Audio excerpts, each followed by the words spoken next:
Hai semua, Assalamualaikum. Kami dari Kumpulan 1 ingin membuat pembentangan. Saya Nur Nazra binti Indonesia ingin menerangkan tentang pengenalan dan pertumbuhan kanak-kanak. Pengenalan dan pertumbuhan kanak-kanak. Pengetahuan mengenai pertumbuhan dan perkembangan adalah sangat penting dalam proses pengajaran dan pembelajaran untuk perancangan kurikulum dan mencipta teknik mengajar kepada semua pelajar dalam pelbagai peringkat perkembangan.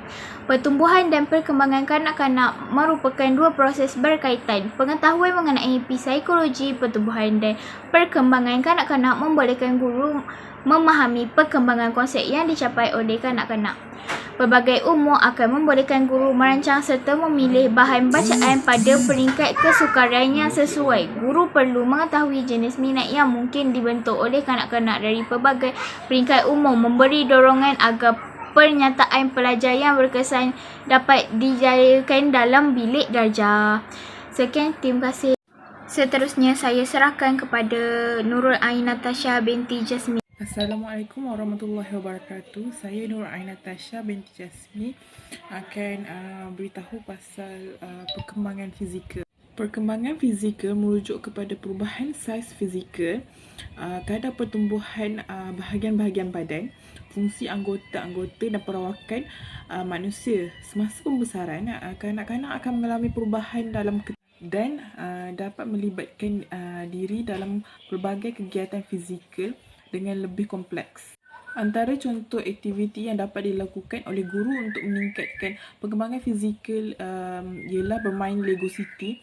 Aktiviti ini menjadikan anak-anak menggunakan tangan, pergelangan tangan dan jari mereka sekaligus membantu mereka mengembangkan kemahiran motor halus mereka. Selain itu juga, aktiviti ini menjadikan anak-anak menggunakan semua otot badan mereka. Dengan itu membantu kemahiran motor kasar dan halus mereka. Seterusnya ialah perkembangan bahasa. Terdapat beberapa faktor yang menggalakkan perkembangan bahasa seseorang kanak-kanak, iaitu berinteraksi dengan kanak-kanak, cara kita berinteraksi dengan kanak-kanak, persekitaran keluarga dan interaksi dalam keluarga. Contoh aktiviti untuk perkembangan bahasa ini ialah bermain si doktor.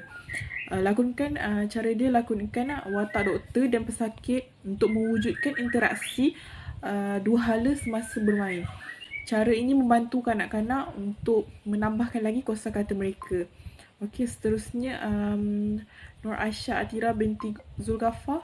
Perkembangan kedua ialah perkembangan kerohanian, iaitu pemumpukan nilai murni keagamaan dalam diri individu untuk membina kekuatan dalaman. Ia merangkumi aspek seperti keyakinan kepada Tuhan, kepercayaan kepada agama dan kemantapan. Contoh aktiviti berdasarkan rohani ialah mengenal nabi-nabi dan rasul-rasul ulul azmi. Perkembangan intelek. Intelek adalah kemampuan daya berfikir, memahami dan menganalisis. Ia juga dapat melahirkan kanak-kanak yang kreatif dan inovatif selari dengan tahap intelek kanak-kanak. Dapat membentuk kemahiran untuk menguasai aktiviti pendidikan. Kanak-kanak juga dapat membentuk keupayaan memerhati, menggambarkan serta membina anggapan. Aktiviti yang bersesuaian dengan perkembangan intelek ialah melakonkan cerita mengikut gambar yang diberi. Seterusnya, perkembangan sosial dan emosi. Sosial ialah suatu proses perkembangan yang membolehkan kanak-kanak berinteraksi dengan orang lain. Emosi pula berkait dengan jiwa dan perasaan seseorang. Emosi dititik beratkan kerana emosi mempengaruhi seseorang dalam tingkah laku dan tindakannya. Aktiviti yang sesuai bagi perkembangan sosial dan emosi ialah puzzle. Seterusnya, Siti Nurul Ain binti Muhammad. Assalamualaikum dan salam sejahtera. Nama saya Siti Nurul Ain binti Muhammad. Saya akan menyampaikan tentang kelebihan bagi setiap aktiviti. Aktiviti yang pertama adalah aktiviti permainan Lego City. Permainan Lego City ini melibatkan perkembangan fizikal. Kelebihan permainan Lego City ini yang pertama adalah dapat membina kemahiran motor kanak-kanak. Hal ini dikatakan sedemikian kerana apabila kanak-kanak bermain Lego City, kanak-kanak akan memegang dan menggenggam Lego City tersebut. Secara automatik dapat menguatkan otot-otot kecil kanak-kanak seperti otot tangan.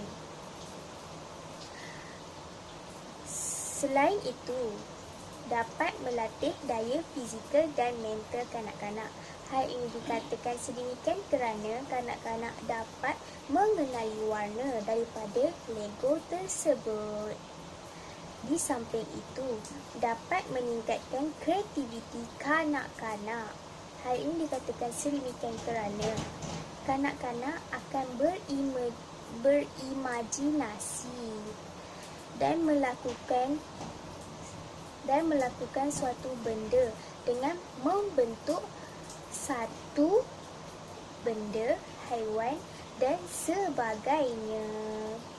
Dan akhir sekali, dapat meningkatkan kemahiran matematik kanak-kanak. Permainan yang kedua adalah permainan set doktor. Permainan set doktor ini melibatkan perkembangan bahasa.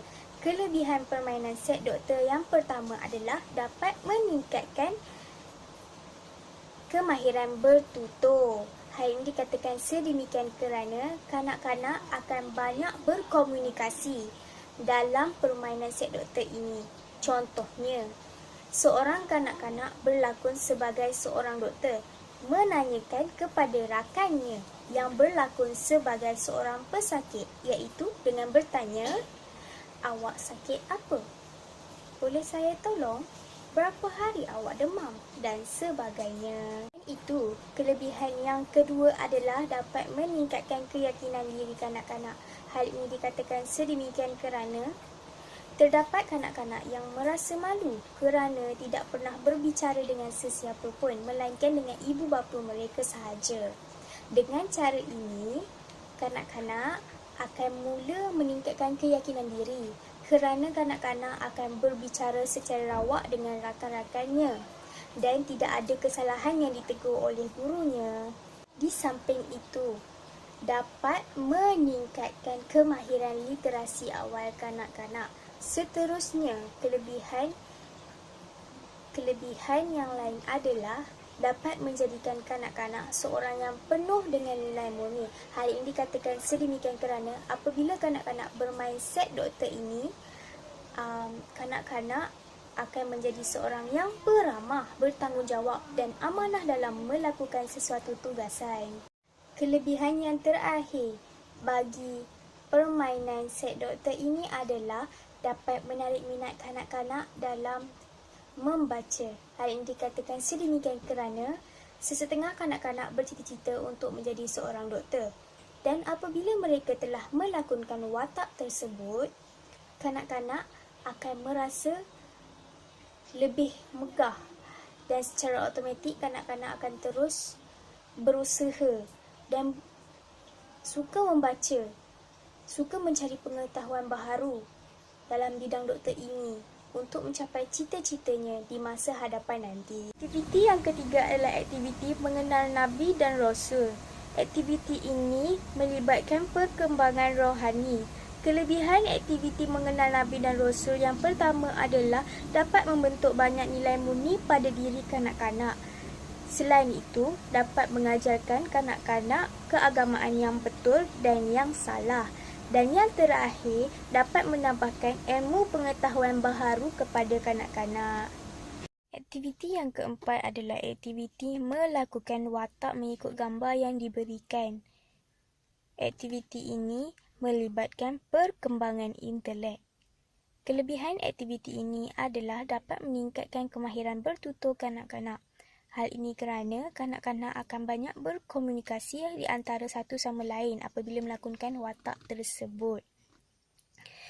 Dan kanak-kanak juga akan dapat menambah perbendaharaan kata yang mereka tidak ketahui. Kelebihan yang kedua adalah dapat meningkatkan keyakinan diri kanak-kanak.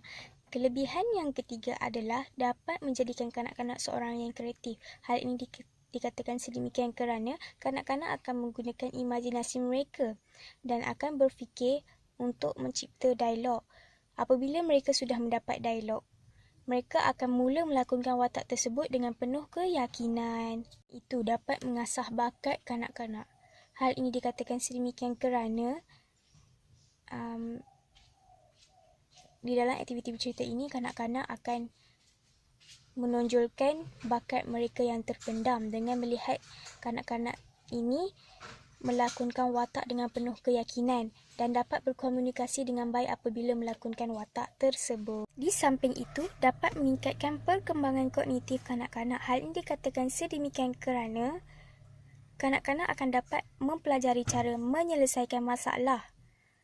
Contohnya, guru akan memberikan satu watak kepada kanak-kanak tersebut dan kanak-kanak tersebut harus melakonkan watak tersebut tanpa dialog dan secara rawa. Aktiviti yang terakhir adalah aktiviti bermain puzzle. Aktiviti ini melibatkan perkembangan sosial dan emosi. Kelebihan aktiviti bermain puzzle yang pertama adalah dapat melatih kanak-kanak untuk bermain puzzle. Yang kedua adalah dapat meningkatkan kemahiran berfikir kanak-kanak. Yang ketiga, dapat meningkatkan koordinasi mata dan tangan kanak-kanak. Yang keempat, dapat meningkatkan perkembangan motor halus dan motor kasar kanak-kanak. Dan yang terakhir, dapat mengajar kanak-kanak dalam menyelesaikan sesuatu masalah. Itu sahaja pembentangan daripada kumpulan kami. Sekian, terima kasih.